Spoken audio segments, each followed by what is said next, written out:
Be Wealthy and Smart, episode 1534.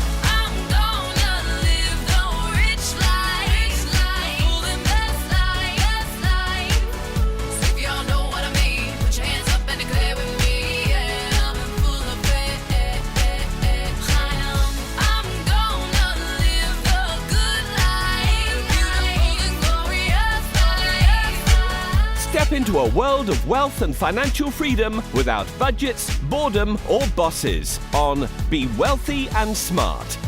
And now, here's your host, Linda P. Jones. Welcome to Be Wealthy and Smart. I'm Linda P. Jones, America's Wealth Mentor, empowering women and men worldwide to financial freedom.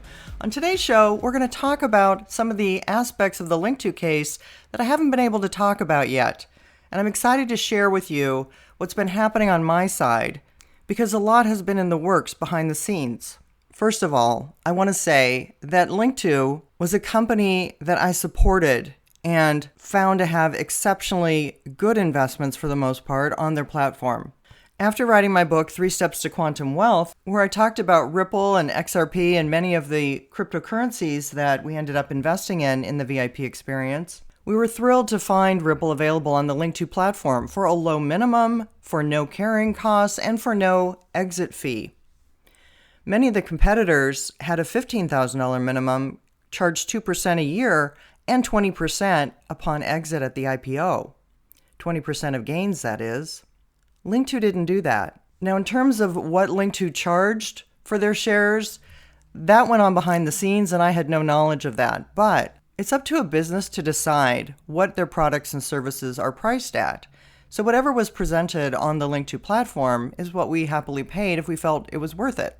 We initially bought Ripple shares, and over time, that included 7 different companies on the Linqto platform: Ripple, Circle, Uphold, Anthropic, Samba Nova, Cerberus, and Zipline. Those are the only companies I recommended to my members of the VIP experience. PolySign was never on our recommended list, just for the record. For the most part, we had good experience with Linqto.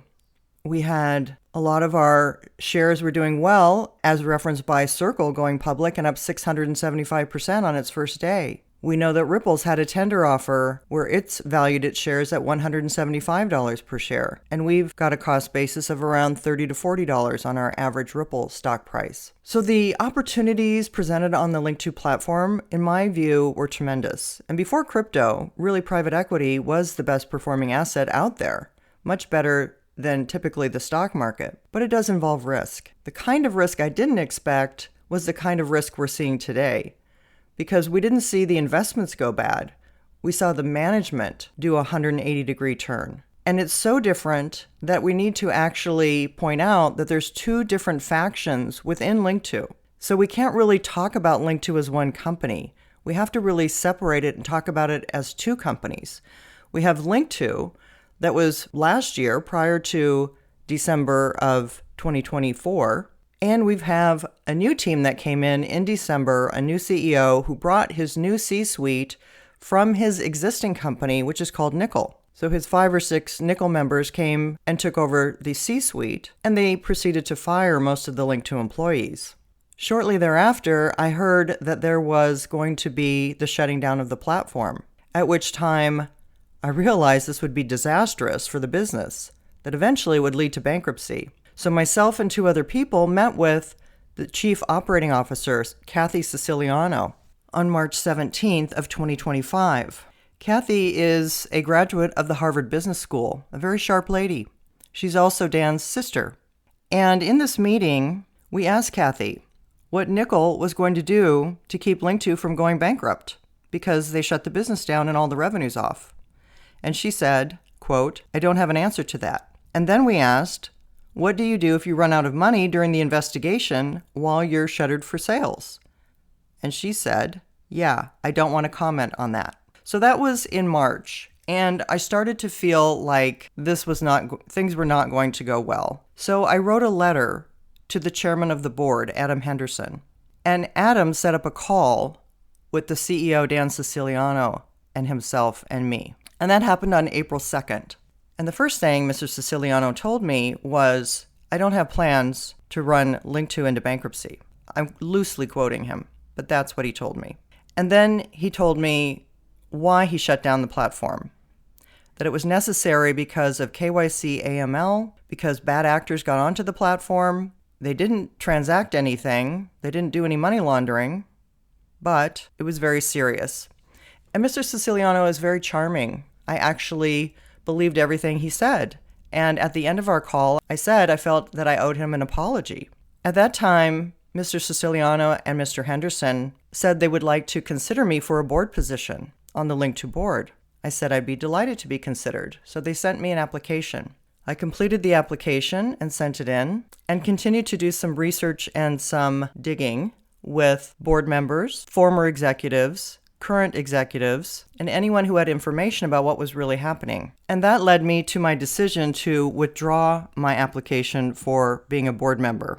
And this is the letter that I wrote on May 20th, 2025, to the board of directors of Linqto, and specifically to Allison, who was the person who sent me the application. I hope this message finds you well. Thank you for the opportunity to apply for a role on the Linqto board. Following my conversation and invitation from Adam and Dan, I took some time to better understand the direction and leadership of the company and conducted further due diligence. After careful consideration, I have decided to withdraw my application. In the course of my review, I encountered information that raises concerns about potential conflicts of interest, lack of oversight, and transparency in financial reporting. Specifically, there appear to be delays in the release of financial updates, which I believe are important for the confidence of shareholders. Additionally, I understand that the role I applied for is really an observer position without voting rights. This was not made clear to me at the outset, and had I known this earlier, I would have reconsidered applying. I do not believe I can effectively contribute in a purely observational capacity, particularly when representing the interests of hundreds of small investors who rely on my insights and seek active advocacy. Given these circumstances, I feel it is not in alignment with my principles or objectives to move forward in this process. I wish Linqto and its leadership the best as the company negotiates its path forward. Thank you again for your time and consideration. Respectfully, Linda P. Jones. So I withdrew my application from the board, and I went to work getting a team together of people who could oppose what was going on at Linqto. We were going to XRP Las Vegas at the end of May, and it was during this time that a group of people came together and formed Free Linqto, which was announced at XRP Las Vegas.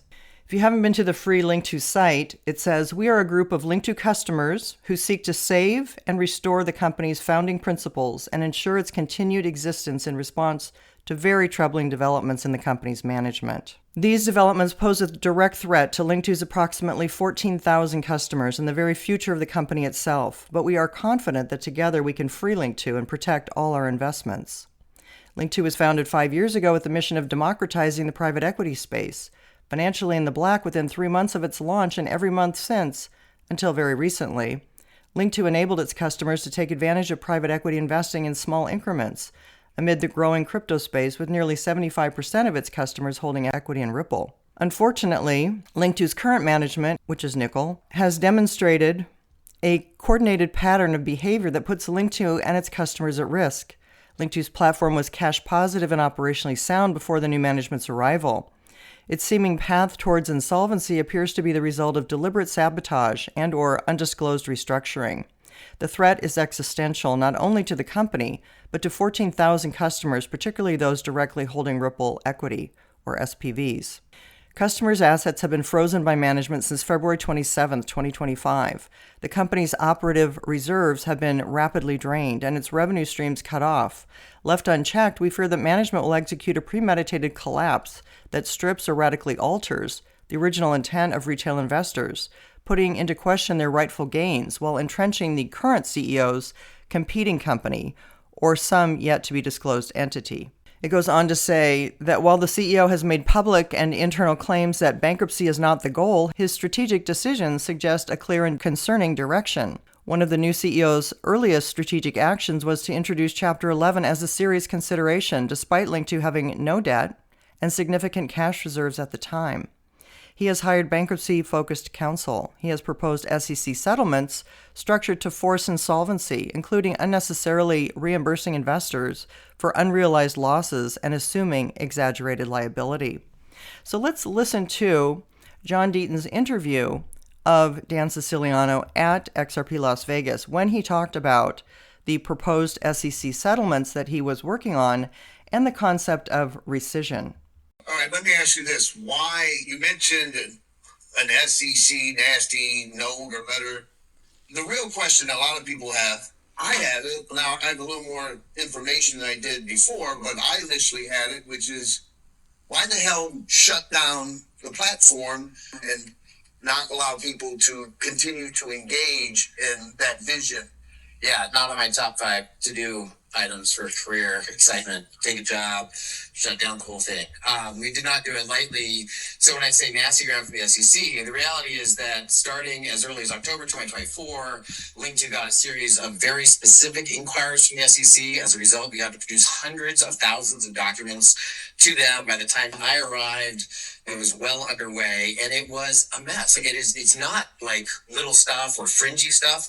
I'm up for that battle, right? That's the debate Joe Grunfest and I have. If you're covering new territory, if it's gray area, I don't think the government should get in your way. Like, innovation's good. I'm an innovative guy. I like innovation. But if you're missing on the blocking and tackling on the fundamentals, that's not great. And that's where I landed. And so January, we really fought hard to figure out, can we run parts? Can we do something? And in the end, as painful as it was, I mean, it's no fun to be like, okay, we shut down all the trading. Now, we didn't shut down the ability to get to your account. We're issuing the K1s. You can get your cash out. If you've heard you can't get your cash out, that's not true. You can get your cash out. But we shut down all the trading. And we did it because we had to protect the current investments. Had we not done that, current investments would be in jeopardy. It's no fun to be locked in. We're not deluding ourselves, but the current investments would have been in jeopardy. So we did that. Well, what about the counterpoint, which is, okay, there's a new regulatory environment. We can all concede that you got a new president, you got a new SEC chair, Gary Gensler is wherever he is. Why not keep it on and continue? Yeah. It's not just new. Binance just got fully cleared. Ripple's got plenty. Look at the list. People are getting clean bills of health. Here's the difference. If it's for something that's new, cutting edge, pushing the envelope, or just a gray area, because these laws were created in 33, 34, 1940. They didn't anticipate any of what we have now.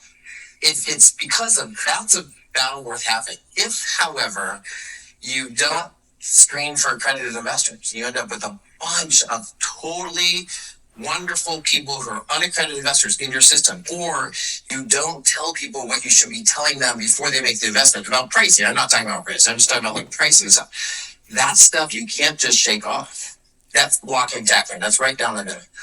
Because of that, if you proceed after the SEC has asked you lots of questions and you've produced lots of materials and documents, if you proceed, they don't have much of a choice but to shut you down and do things like forced rescission for unaccredited investors, like the most unfair legal plan. Okay, what is look? A lot of people don't know what forced rescission is, and what is that? And is that part of the reason you? Yes. Okay. So if you are an accredited investor and you go into a system and there's some errors in what's been done and how it's done, it can be technical or whatever, you might be eligible for something called rescission, which is, hey, I want to undo it all. Set that aside. That's not what I'm talking about. What I'm talking about is if you're an unaccredited investor, in order to protect you, what is often the operational MO for the SEC is that you go in and you say, oh, we just have to undo it as if it never happened. Now, that seems like a good idea if that unaccredited investor was hurt, right? They bought something at 10 and it went to 1, and you know what? They should never have been enticed into that space, and so you should hand them their money back. I'm all for that. But what if they got in for 1 and it went to 10? We were talking about this earlier. You would think that there would be a clause that says, oh no, let them reap the rewards of their investment. No. Not how it works. Forced rescission. All right, so I knew it. And so obviously the SEC, that's an example of the SEC protecting people from wealth. And so we don't want to take we don't want to take that risk. I don't want to prejudge the new SEC. I don't want to prejudge them, but I also do not want to gamble with people's hard-earned wins in this space. Like, I'm not willing to take that gamble until we know exactly what's. Okay, so you heard him explain that the SEC may force our gains to be forfeited. And he said that because there may be people on the platform that were not accredited, that should have been accredited, that could be a problem. He blamed the prior Linqto management about having problems not doing proper blocking and tackling. However, my group is having a terrible time getting re-accredited. These are people who are accredited investors, and Linqto, NIKKL, is not re-accrediting them. So here's one letter written to me from a customer of Linqto. Several months ago, I became aware through social media that Linqto was requesting investors need to get re-accredited and kept looking out for their email. I have been an accredited investor on their platform. When I didn't receive an email a few weeks later, I decided to log into the app and ask for documents to show my net worth. I uploaded my investment statements. I didn't hear back from them at all for a while. Then I received an email requesting my credit report. I got this and uploaded on their website.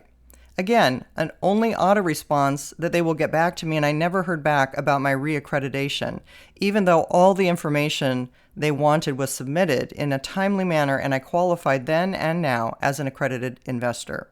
This is happening under the current Linqto NIKKL management, not the prior management. And the current Linqto NIKKL management has this sign posted on their website.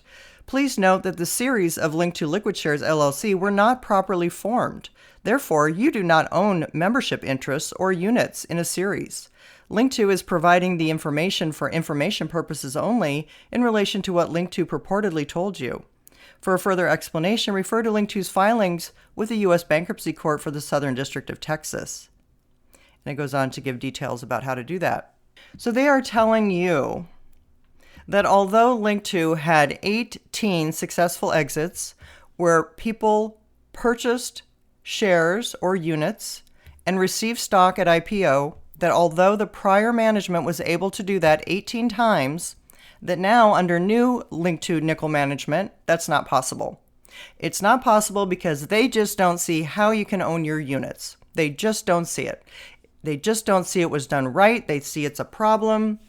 They see that there's SEC problems that are just so egregious that they had to shut down the platform.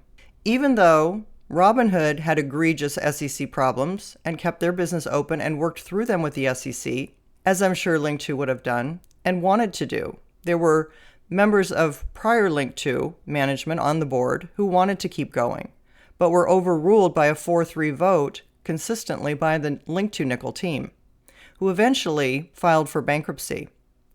But that's not the whole story. You have to hear the whole press release to hear why they filed for bankruptcy at this time. This press release came out July 16th in response to the July 7th filing of bankruptcy by Linqto NIKKL.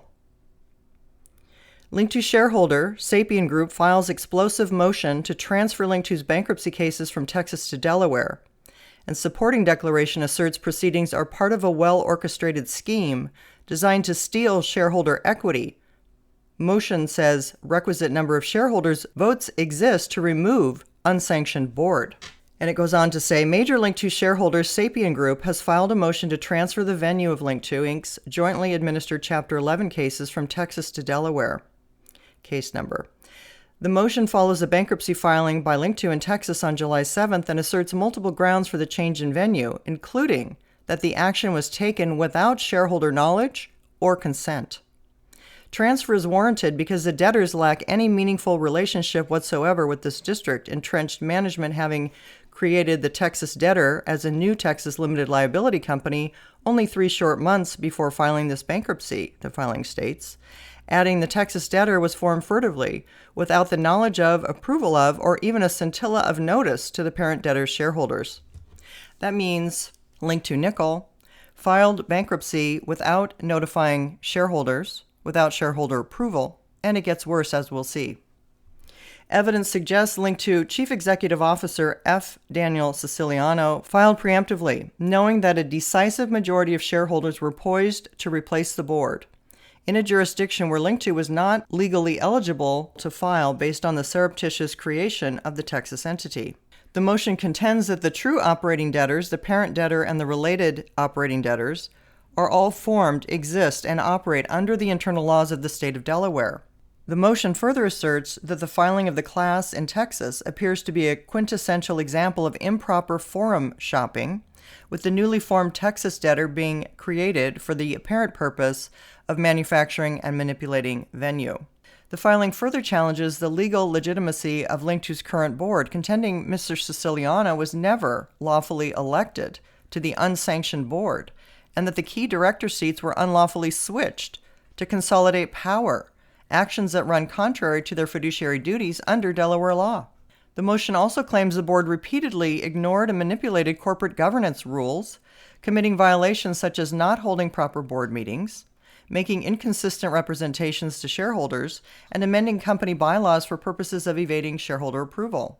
These allegations are supported by a declaration of Victor Chang, Sapien Group's founder and a former Linqto board member, which accuses Linqto's alleged board and management of numerous breaches of fiduciary duties, breaches of the duty of loyalty, and securities law violations, contending that the current bankruptcy filings are part of a well-orchestrated scheme designed to steal or redirect the shareholder equity without consent. The motion suggests that the requisite number of shareholder votes exists to remove the unsanctioned board and appoint a new board, but the Chapter 11 case was filed to thwart that vote. Of particular concern are 4 motions set for hearing on August 5th, one of which seeks a fairly rapid determination from the court that the proceeds of the various securities are properties of the debtors, not the customers. With over 15,000 impacted customers across 130 countries, the motion underscores the global significance of these proceedings and the need for fairness, transparency, and the rule of law in the proper venue, Delaware. So basically, there were a group of investors that came together that bought up shares so that a controlling interest in Linqto was in friendly hands. Then they got proxies from shareholders to constitute a new board. And before that happened, Mr. Siciliano filed Chapter 11 to thwart that effort. That's what this article is saying. So here's where we are. Is Linqto in bankruptcy? No, it is not in bankruptcy at this time.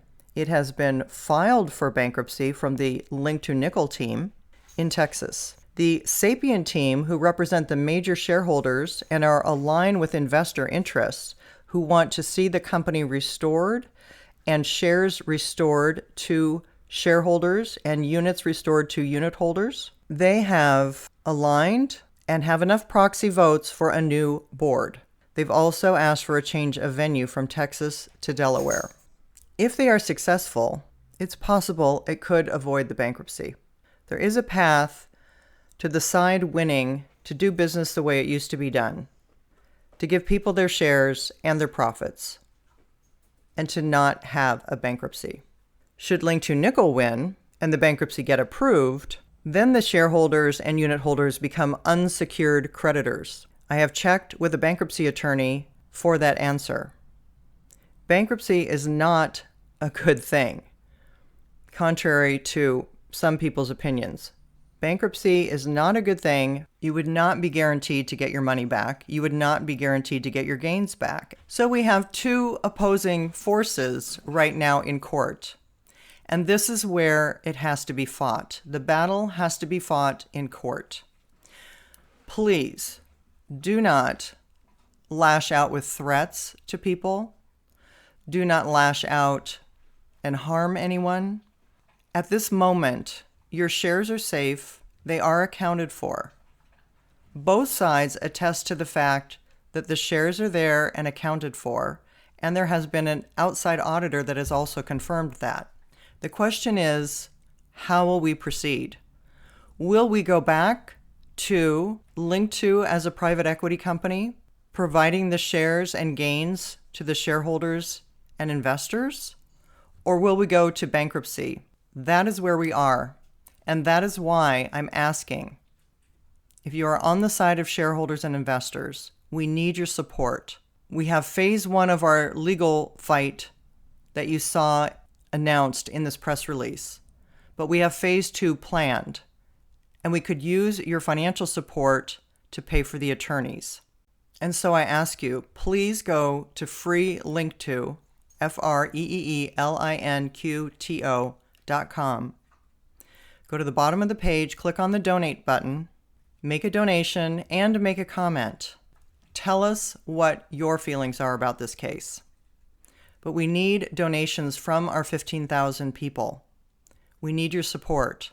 If you can't donate a lot, that's all right. If you can't afford to be generous, please do so. Go to freelink2.com and make a donation. Help our cause. This is not lost. This does not need to go to bankruptcy. It was not a scam. It was not a rug pull. It was an outside group coming in and making these decisions that led us to this point. So please, be generous on freelink2.com. Support the effort. That's all for today. Until next time, live the good life and be wealthy and smart. Thank you for listening to Be Wealthy and Smart with Linda P. Jones. Share the wealth and tell your family and friends about the show. Check out our website, blog, and social media for more riches at www.bewealthyandsmart.com.